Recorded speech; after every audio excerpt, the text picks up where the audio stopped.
Should I say where I'm from? Like San Diego? No. Let me put sushi lover. I think that's a little bit cuter. What car I drive? Oh, I should put a gospel passage. I don't know what to do. What's up, guys? Hope you like the intro right over there. This is Boomer again. Just want to give you some tips and tricks that you guys can use to maximize your Instagram bio to get more exposure and get your ideal even client to even check you out by just using these simple tips. So let's deep dive in. All right, guys. So I'm just going to show you how to edit bios. It's very easy. But as we go deep dive in this segment, I'll show you what's considered a perfect or a eye-capturing, attention-grabbing bio. So basically, if you just want to do the line break, Instagram just updated this not too long ago. What you do is just basically, and you want to put emojis to make sure you see space, it says ABC or 1, 2, 3 right over there. Press that right over there. And as you do that, it's going to say return.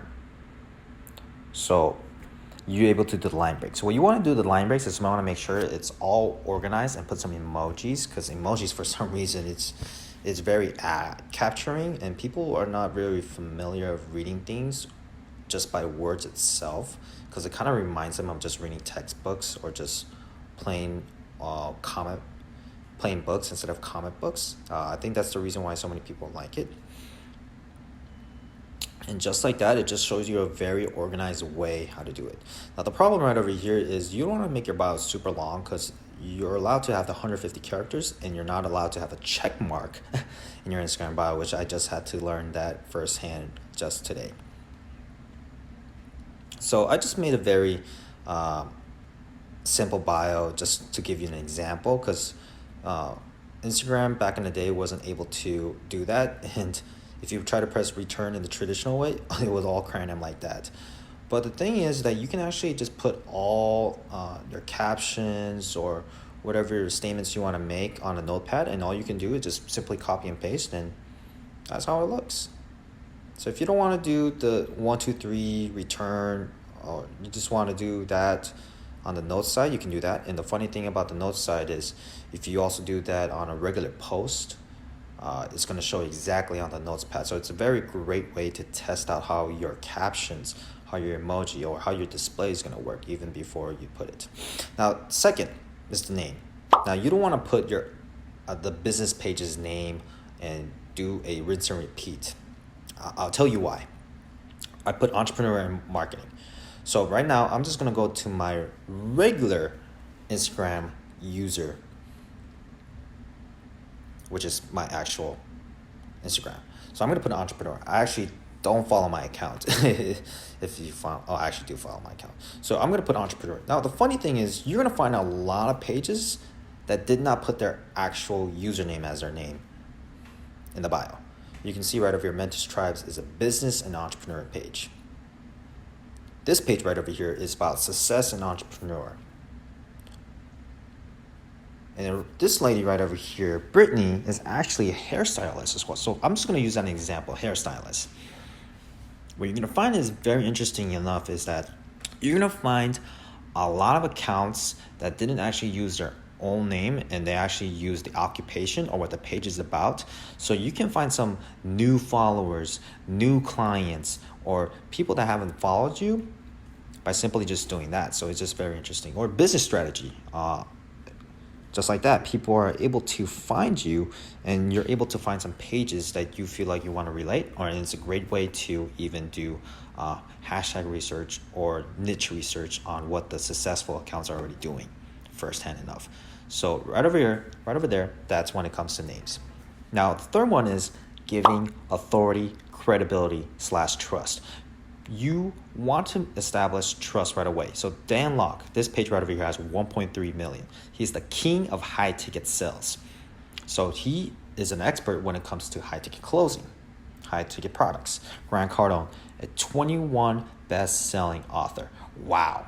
You want to have a wow factor, captivating statements that people are like, oh my God, that person, Peter Voog, is a 2-time best-selling author? And also, nonetheless, he actually is a Forbes featured entrepreneur at the same time. You just want to establish credibility and trust right off the bat, so that people are like, this is an account that I can feel like I can follow. Or Omar right over here, $10 billion worth of interviews with entrepreneurs. So people are like, oh, wow, not only is he a podcast host, but he actually did $10 billion. Or also, you can click the link, what they have, and it's going to be a landing page. What most people go, which is the call to action, which is the last one I want to go through. So this guy right over here, Jose Pena, has a finger sign pointed down below, which actually shows you how to make 10K in 7 days on Instagram. Credibility / allows you to captivate your business. Or Vanessa right over here shows you how to get their free resources. She's a business strategist, so she wants clients to hire her. Great way to do it, because people are very indecisive. You want to give them a direct call to action so people are able to take advantage of your product and service. Or Kevin David right over here has 2 call to actions. So now when you can DM him, you can also do the link.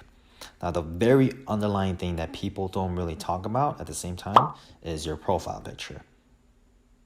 Now it might be a no-brainer at the same time, but you actually want to get people, especially if you're a business page or an entrepreneur page just like myself, that's the first thing they're going to see besides your bio is the picture. Now, if you have a crappy picture, I mean, that's saying that you want to make a crappy impression to the person. Now, you might say that might be strict, but that's what it is. First impression is everything. There's a reason why it's a statement like that.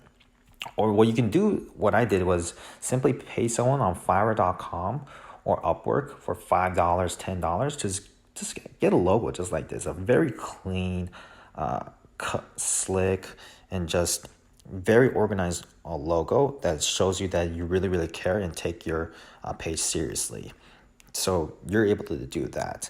So just to review really quick, guys. First, this is the line break.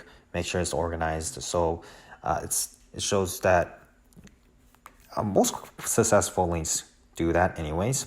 The second being is your occupation or what your page is all about. The third is the authority, the trust, the credibility. And the fourth is call to action. And just like that, that's how you make a successful bio for your Instagram page.